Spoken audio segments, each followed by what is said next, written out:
আসসালামু আলাইকুম ইব্রাহিম, সবাই কেমন আছেন? আশা করি আল্লাহর রহমতে সবাই ভালো আছেন। স্বাগতম জানাচ্ছি নতুন একটা ভিডিওতে।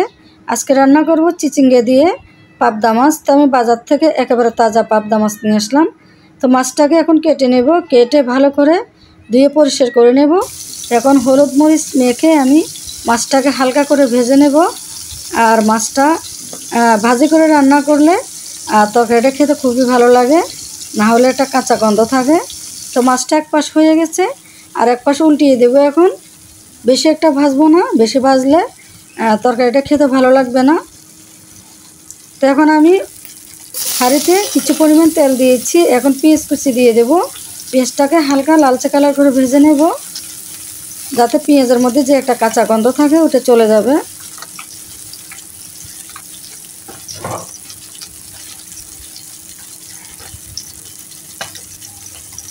তো হালকা করে ভেজে নেওয়া হয়ে গেছে।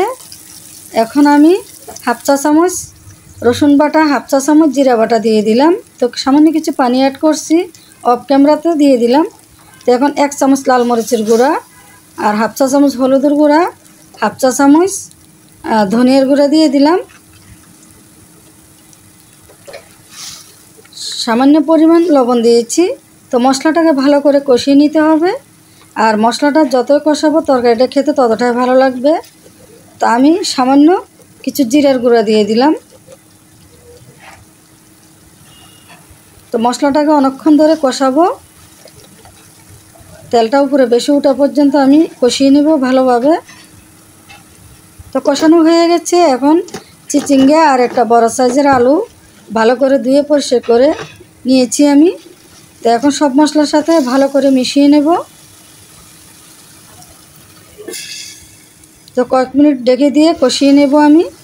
আর আমি তরকারিতে কোনো প্রকার পানি অ্যাড করিনি, এমনি তরকারি থেকে যে পরিমাণে পানি বের হয়েছে ওটা দিয়ে তরকারিটা কষিয়ে নেব আমি। আরও 1 মিনিটের জন্য ঢেকে দেব।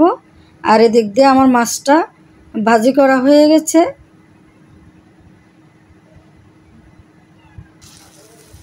এই তো আমার তরকারিটা কষানো হয়ে গেছে। তো আমি 1 কাপ পরিমাণ পানি দেব। এখন বেশি একটা পানি দেব না, যেহেতু আমার তরকারিটা সিদ্ধ হয়ে গেছে প্রায়। তো নেড়ে চেড়ে আমি আরও কিছুক্ষণ ঢেকে দিয়ে রান্না করে নেব।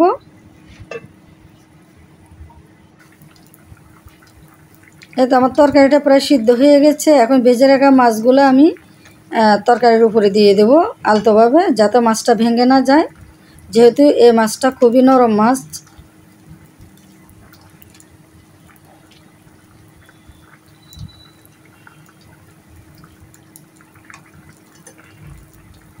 তো আমি আরও কিছুক্ষণ ঢেকে দিয়ে রান্না করে নেব, বেশি একটা ঝোল রাখবো না।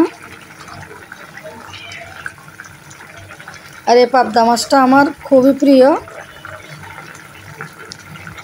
তা আমি কিছু ধনিয়া পাতা দিয়ে দিলাম। আমার তরকারিটা প্রায় হয়ে গেছে।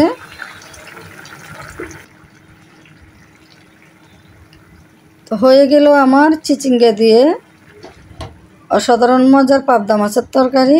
তো আমার ভিডিওটা যদি ভালো লাগে অবশ্যই আমার পেজটি ফলো করে সাথে থাকবেন, আর ইউটিউব চ্যানেলটি সাবস্ক্রাইব করবেন। আর ভিডিও ভালো লাগলে অবশ্যই শেয়ার করবেন, লাইক কমেন্ট করবেন। আজকের মতো বিদায় নিচ্ছি। ধন্যবাদ সবাইকে।